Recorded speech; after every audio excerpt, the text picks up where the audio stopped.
9 महिन्यांची गर्भवती असलेल्या 32 वर्षीय महिलेच्या गर्भातील अर्भकाच्या पोटात 4.5 महिन्यांचा गर्भ असल्याचं निदान काही दिवसापूर्वी जिल्हा महिला रुग्णालयामध्ये झालं होतं. या दुर्मिळ घटनेनं सर्वत्र आश्चर्य व्यक्त केलं गेलं. स्त्री रुग्णालयामध्ये 1 फेब्रुवारीला सायंकाळी डॉक्टरांनी या महिलेचे यशस्वी सीझर केले.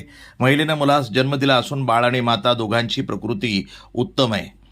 5 लाखांमधून 1 आढळणाऱ्या या प्रकाराला वैद्यकीय भाषेमध्ये फिट्स इन फिटो असं म्हटलं जातं. 9 महिन्यांची गर्भवती असलेली 32 वर्षीय महिला काही दिवसापूर्वी जिल्हा स्त्री रुग्णालयामध्ये सोनोग्राफी करण्यासाठी आली होती. स्त्रीरोग तज्ज्ञ डॉक्टर प्रसाद अग्रवाल यांनी सोनोग्राफी केली असता महिलेच्या गर्भातील अर्भकाच्या पोटामध्ये आणखी एक अर्भक असल्याचं निदान झालं होतं. बाळाच्या पोटात 4.5 महिन्यांचं अर्भक होतं. निदानानंतर समुपदेशन करत कुठलाही धोका नसल्याचं गर्भवतीस सांगण्यात आलं. दरम्यान 1 फेब्रुवारीला प्रसव वेदना सुरू झाल्यानं महिलेस नातेवाईकांनी जिल्हा स्त्री रुग्णालयामध्ये दाखल केलं. कर्तव्यावरील डॉक्टरांनी वैद्यकीय अधीक्षक डॉक्टर प्रशांत पाटील यांना कळवलं. ही बाब जिल्हा शल्यचिकित्सक डॉक्टर भागवत भुसारी यांच्या कानावर घालण्यात आली आणि वेळ न दवडता महिलेची प्रसूती तिथंच ठरवण्यात आलं.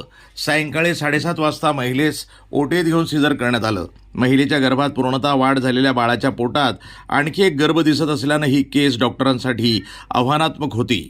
सीझर करून महिला आणि अर्भक दोघांचा जीव वाचवणं महत्त्वाचं होतं. त्यासाठी स्त्रीरोग तज्ज्ञ, भूलतज्ज्ञ आणि बालरोग तज्ज्ञ सज्ज ठेवण्यात आले होते.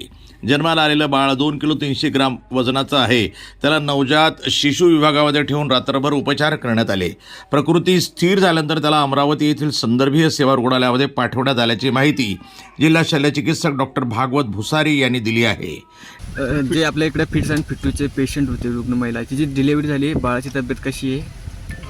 एक परवाच्या रात्री आपल्याकडे की आपण मागे मीडियामध्ये जेव्हा ते चालू होतं फिटस इन फिटू, म्हणजे एक महिला आहे तिच्या गर्भामध्ये एक जे बाळाचा आपण म्हणतो बाळाच्या पोटामध्ये बाळ, तर फिटस इन फिटू ॲक्च्युली ते बाळाच्या पोटामध्ये बाळ आहे असं हे आपण थोडंसं चुकीचं बोललं जात आहे.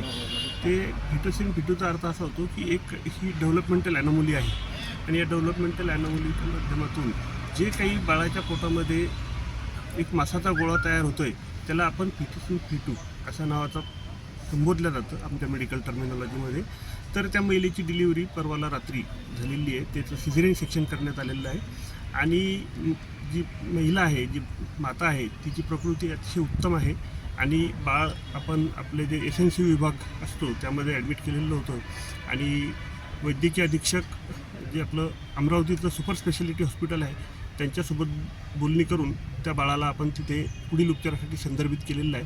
बाळाची प्रकृती अतिशय उत्तम आहे. आज सकाळीच मी डॉक्टर अमोल नरोटे यांच्यासोबत बोललेलो आहे आणि जे पिडियाट्रिक सर्जन डॉक्टर आहेत ते त्याच्या चाचण्या करत आहेत. त्याचा आता एक CT स्कॅन केला जाणार आहे आणि जे काही त्याच्या पोटामध्ये एक मांस आहे जो आपण मांसाचा गोळा म्हणतो तर त्याच्यावर शस्त्रक्रिया. NTV news Marathi, Buldhana.